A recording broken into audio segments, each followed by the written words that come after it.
In the 15th century, noblewomen were bargaining chips. They were pawns in a brutal game played by men, married off as children to seal alliances and produce heirs. Most were forgotten by history, their lives a mere footnote in the stories of their husbands and sons. But not all of them. What if I told you that one of these child brides, a girl married at 12 and a mother at 13, would not only survive this savage world but would become its master puppeteer?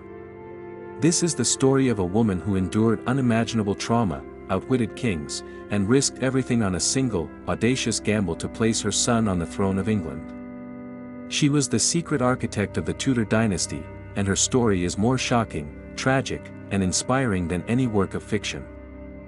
This is the story of Lady Margaret Beaufort.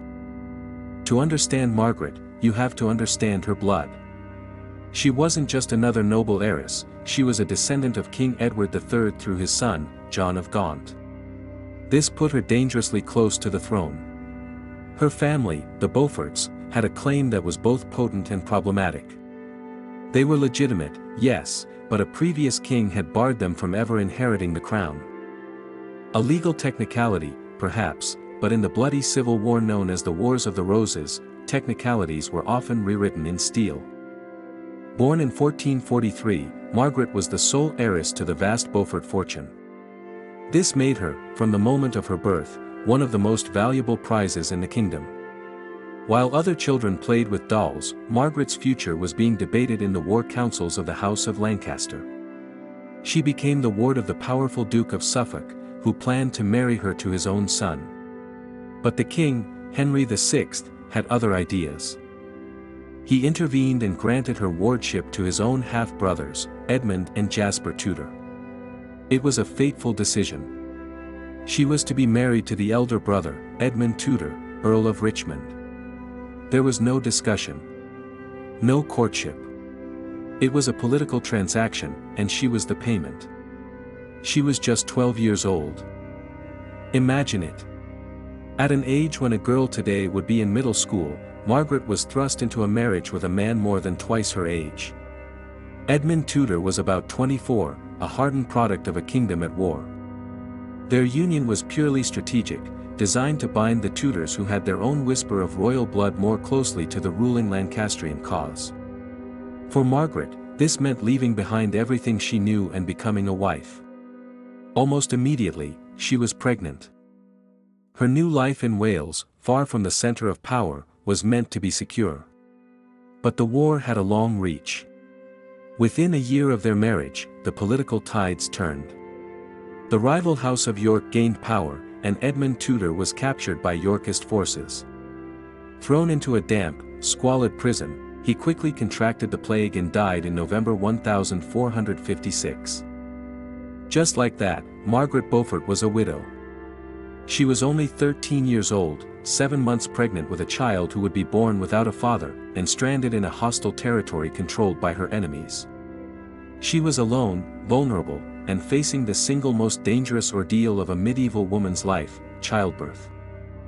The birth of her son, the future King Henry VII, was an agonizing, life-threatening event that would define the rest of her existence. For a girl of 13, whose body was not yet fully developed, childbirth was a brutal and often fatal trauma. The labor was long and incredibly difficult. Both she and the baby were perilously close to death.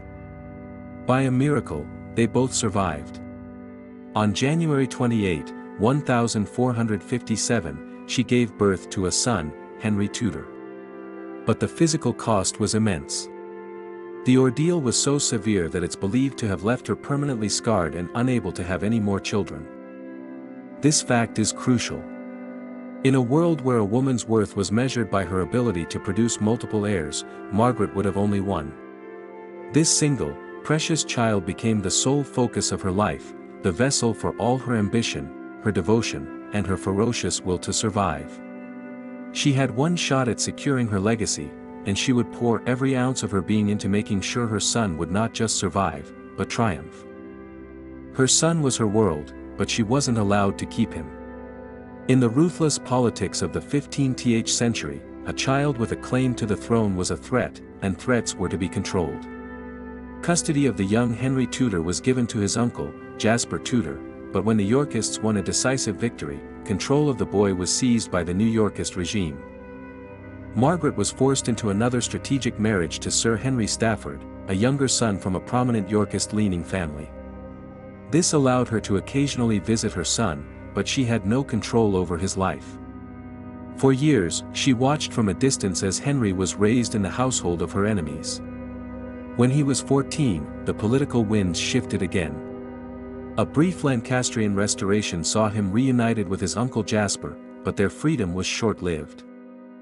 The Yorkist King Edward IV returned with a vengeance, shattering the Lancastrian forces. Jasper and Henry Tudor had no choice but to flee England. They escaped to Brittany, in France, where they would spend the next 14 years in exile. For Margaret, this was a new kind of agony. Her only child was now an ocean away, living as a political pawn at the mercy of a foreign duke. But she didn't despair. She began to play the long game. After her second husband died, Margaret made her most audacious move yet. She married Thomas Stanley, one of the most powerful and cunning noblemen in England. Stanley was a master of political survival, a man who navigated the treacherous waters of the Wars of the Roses by playing both sides. Crucially, he was a key supporter of the Yorkist King Richard III. On the surface, this was a betrayal of her Lancastrian roots. In reality, it was a stroke of genius. Her marriage to Stanley placed her right at the heart of her enemy's court. She became a lady-in-waiting to Richard III's wife, Queen Anne Neville. She served her rival, smiled at the man who stood between her son and the throne, and all the while, she was plotting. From inside the viper's nest, Margaret began to spin her web. While appearing to be a loyal subject, Margaret was the mastermind of a vast conspiracy. She opened a secret line of communication with the former Yorkist queen, Elizabeth Woodville, whose own sons, the famous princes in the Tower, had disappeared, presumed murdered by Richard III. These two women, former enemies from opposite sides of the war, now had a common goal: the destruction of Richard III. In an act of breathtaking political pragmatism, they forged an alliance.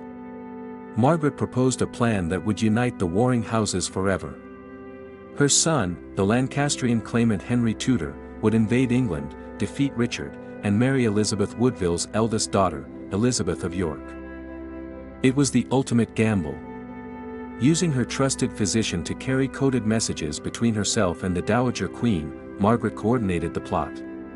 She rallied disillusioned Yorkists and hidden Lancastrian loyalists, securing funds and promises of military support for an invasion. She risked everything. If she were discovered, she would face a traitor's death, and her son's cause would be lost forever. Richard III, a skilled and ruthless ruler, eventually uncovered the plot. He declared Margaret a traitor, stripped her of all her titles and lands, and placed her under house arrest. But he made a critical mistake. He gave custody of Margaret to her own husband, Thomas Stanley, not realizing that Stanley was already wavering in his loyalty. In August 1485, Henry Tudor landed in Wales with a small, mercenary army. He marched inland to face Richard III at Bosworth Field. The royal army was much larger, and the battle hung in the balance. Thomas Stanley and his brother, who commanded a powerful private army, watched from the sidelines, refusing to commit to either side. Then, at the critical moment, as Richard III made a desperate cavalry charge aimed directly at Henry Tudor, the Stanleys made their choice. They charged into the fray against Richard. Their betrayal was decisive. Richard III was surrounded, pulled from his horse, and killed. The battle was over. Against all odds, Henry Tudor was King of England. In a single afternoon, Margaret Beaufort went from being a disgraced traitor under house arrest to the most powerful woman in the kingdom, the king's mother. Margaret's new status was unprecedented. She adopted the title My Lady the King's Mother and enjoyed a level of influence and autonomy no English queen had ever known. She outranked all other women at court, including her daughter-in-law, the Queen. She controlled her own vast estates, managed her own finances, and was a key advisor to her son. She signed her name Margaret R., a signature that historians still debate. Some believe the R stood for Richmond, her first title. But others argue it stood for Regina, the Latin for Queen. While she never claimed the title outright, her actions spoke volumes. She was a queen in all but name, the co-founder of the Tudor dynasty she had worked so tirelessly to build. She was intelligent, shrewd, and deeply involved in the day-to-day governance of the realm, ensuring her son's grip on the throne was absolute. In her later years, Margaret turned her formidable energy towards religion and education. Having spent her life navigating the brutal world of men and politics, she now sought to leave a different kind of legacy. She was a major patron of the early printing presses, recognizing the power of the printed word. Her most enduring contributions were to education. She established two of Cambridge University's most prestigious colleges, Christ's College and St. John's College, ensuring her influence would be felt for centuries. She outlived her beloved son, King Henry VII, by a few months, dying shortly after her grandson, the infamous Henry VIII, took the throne in 1509. She had lived just long enough to see the Tudor dynasty secure into the next generation. Margaret Beaufort's story is a testament to endurance. She was a survivor of a brutal age, a political mastermind who operated from the shadows, and a mother whose devotion to her only son reshaped the course of English history. She started as a pawn in the game but ended as the player who checked the king. So, what do you think? Was Margaret Beaufort a ruthless political operator or a devoted mother driven to extremes? Or was she both? Her life shows that the most powerful figures in history aren't always the ones sitting on the throne. Sometimes, they are the ones who put them there. If you found this story as fascinating as we did, make sure to hit that like button and subscribe to the channel for more incredible stories from history. Let us know in the comments below what you think was Margaret's most brilliant move, marrying Stanley, or allying with her old enemy, Elizabeth Woodville. Don't forget to share this with anyone who loves a true story that's stranger than fiction. Thanks for watching.